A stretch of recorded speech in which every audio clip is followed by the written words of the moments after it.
શુભ પ્રસંગમાં બનાવવામાં આવતી આ ફાડા લાપસીની રેસીપી આજે હું તમારી સાથે પણ શેર કરું.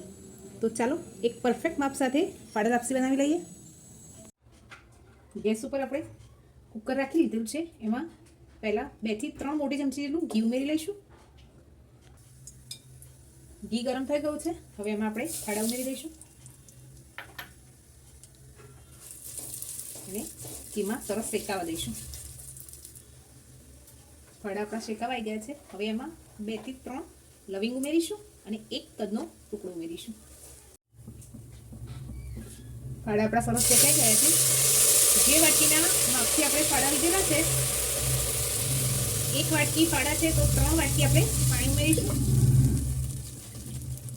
આ એક પરફેક્ટ માપ બનીને તૈયાર થશે. હાઈ ગેસની ફ્લેમ ઉપર 2 વિસલ કરીશું અને મીડિયમ 2 વિસલ થઈ ગયા પછી મીડિયમ ફ્લેમ ઉપર 5 મિનિટ સુધી આને સરસ કૂક થવા દઈએ. ગેસની ફ્લેમને લો રાખીશું અને કાજુ અને બદામના ટુકડા ઉમેરી દઈશું. તમે આ સમયે એમાં દ્રાક્ષ પણ ઉમેરી શકો છો.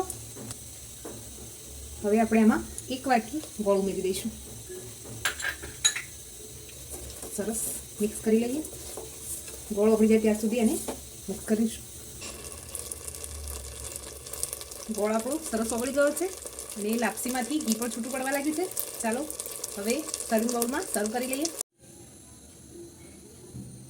ફાડા લાપસી બનીને તૈયાર થઈ ગઈ છે.